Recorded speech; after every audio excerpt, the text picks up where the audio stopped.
झारखंड में इन दिनों तेजी के साथ राजनीतिक घटनाक्रम बदल रहे हैं, लिहाजा पक्ष विपक्ष आमने सामने नजर आ रहा है।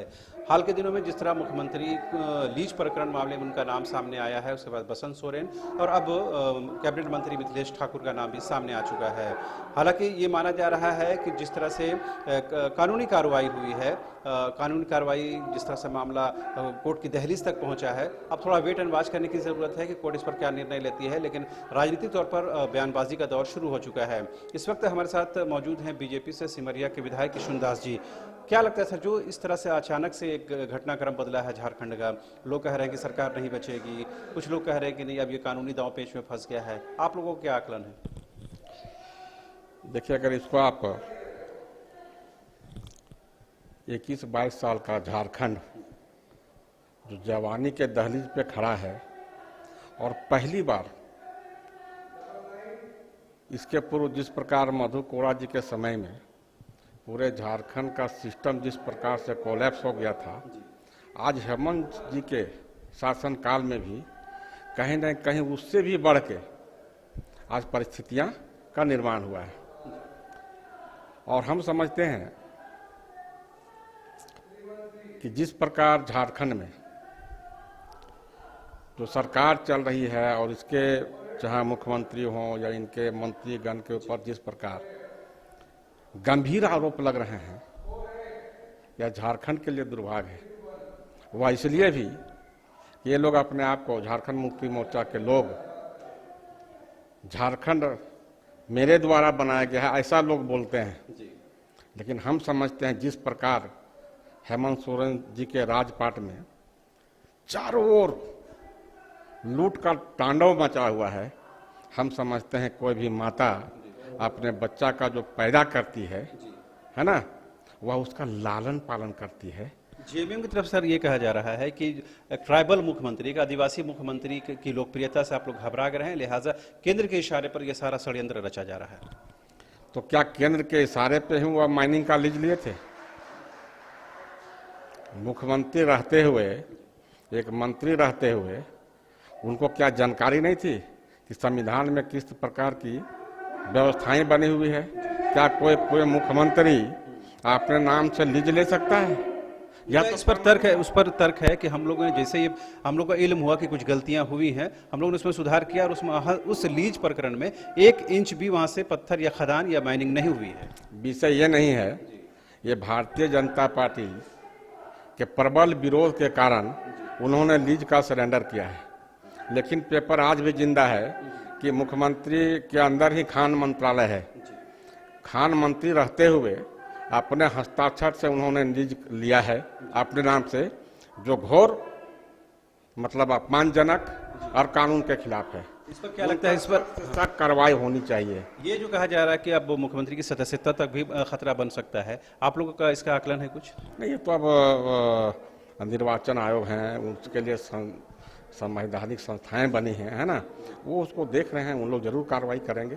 एक दूसरा आपके क्षेत्र का ही मामला है, टंडवा क्षेत्र में और चतरा के इलाके में, जिस तरह से सीता सोरेन जो मामला उठाती रही हैं कोयला की आवाजाही को लेकर के, आम्रपाली परियोजना को लेकर के, आपको क्या लगता है इसके पीछे कोई राजनीतिक उद्देश्य है या वाकई में समस्या ग्राउंड पर है? देखिए, हमको लगता है समस्या तो है, हम समस्या से इनकार नहीं कर सकते हैं। और यह समस्या सिर्फ मगध अम्रपाली का ही नहीं है। हेमंत जी के सरकार में इस प्रकार की समस्याएं पूरे प्रदेश की समस्या है। आज चाहे वह दुमका का बात करें, है ना, या अन्य क्षेत्रों में जहां भी कोयला का वो खदानें हैं या फिर स्टोन माइनिंग का काम हो रहा है, हर जगह लूट की पूरी छूट है। और अगर हम मगध अम्रपाली की बात करें, अशोका की बात करें, पिपरवार की बात करें, तो प्रत्येक दिन सैकड़ों ट्रक हाईवा से अवैध कोयला जा रहे हैं। तो अभी सीता सोरेन मैडम ने भी सरकार के संज्ञान में बार बार लाई है, लेकिन उनकी बातों को सरकार कोई तवज्जो नहीं दे रही है, जबकि यह बात सत्य है कि वो काम जो है सो वन क्षेत्र में हो रहा है। तो ये लग रहा है, मतलब ये पार्टी के अंदर से अगर इस तरह की बात उठ रही है, पहले आपने सुना होगा कि सीता सोरेन, उसके बाद लोबिन हेम्ब्रम स्थानीयता और खतियान को लेकर आवाज उठा रहे हैं, क्या झामुमो के अंदर सब कुछ शांत नहीं है? नहीं, ये तो आप लोग भी देख रहे हैं।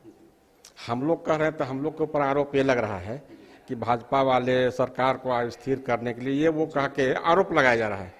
लेकिन हम समझते हैं विधायक, 2 विधायक जो सम्मानित और बहुत ही वरिष्ठ विधायक हैं, उन्हीं के विधायक यह सवाल ला रहे हैं। हम उन्हीं का बात बोल रहे हैं, जो प्रदेश में घटित हो रही घटनाएं, हम तो उन्हीं का बात बोल रहे हैं। सरकार जांच क्यों नहीं कराती है? क्या दुमका इलाके में वो शिकारी पाड़ा, वहाँ से बंगाल और बिहार स्टोन चिप्स नहीं जा रहा है बगैर चालान का? यह बात हम नहीं बोले, यह बात मतलब लोमिनदा बोल रहे हैं।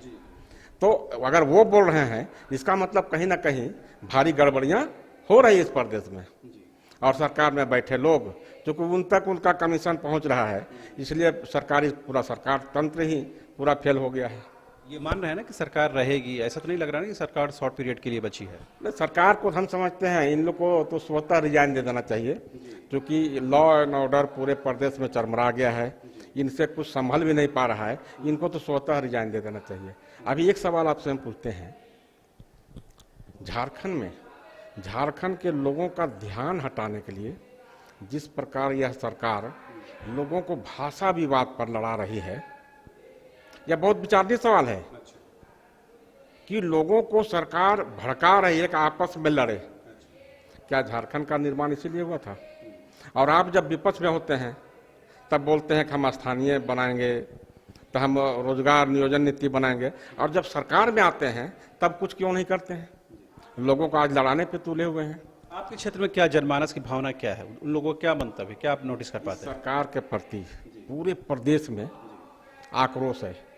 सब आम जनता कहती है कि सरकार को अविलंब हट जाना चाहिए। ये खतियान आधारित आंदोलन जो चल रहा है, उसमें क्या स्थानीयता का आधार ये होना चाहिए? देखिए, ये होना चाहिए विषय नहीं है। हमारा स्टैंड साफ था भारतीय जनता पार्टी का, और इसीलिए पूर्ववर्ती सरकार आदरणीय रघुवर जी की सरकार ने 1985 का कट ऑफ डेट मान करके, और उसमें 11 और 13 जिला को, है ना, ये डिवाइड करके उसमें जो है सो नियुक्तियां भी हुई भारी मात्रा में। अब ये सरकार झूठा आश्वासन दे करके चुनावी घोषणा पत्र में कि हम आएंगे तो 32 लागू करेंगे। अब 32 लागू करें, कौन मना कर रहा है इनको? सरकार इनकी है, ये 32 क्या, ये तो 1910 भी लागू कर सकते हैं, लेकिन कर कुछ नहीं रहा, इनसे कुछ होगा नहीं, सिर्फ लोगों को लड़ाने का काम कर रहे हैं। तो ये थे बीजेपी के विधायक किशुन दास जी, जिन्होंने साफ तौर पर कहा कि सरकार में थोड़ी भी नैतिकता यानी थोड़ी भी मोरालिटी बची है तो सरकार अपने पद से त्यागपत्र दे और फ्रेश इलेक्शन के लिए जाए। दरअसल जिस तरह से राज्य के मुखिया हेमंत सोरेन, बसंत सोरेन और जिस तरह कैबिनेट मंत्री मिथिलेश ठाकुर पर आरोप लगे, उसके बाद सरकार के अंदर और बाहर कई तरह के कयास लगाए जा रहे हैं। साथ ही उन्होंने ये भी कहा अगर सरकार सत्ता में है, उसके पास संपूर्ण अधिकार है, तो वो 1932 के 1910 के आधार पर भी खतियान आधारित स्थानीय नीति लागू करे, सरकार को कोई रोकने वाली नहीं है। सरकार सिर्फ झूठे वादे कर सत्ता पर आई है, लिहाजा 2024 के चुनाव में जनता सबक सिखाएगी। कैमरा पर्सन विकास के साथ रांची से न्यूज़ बाइस्कोप के लिए शहनवाज।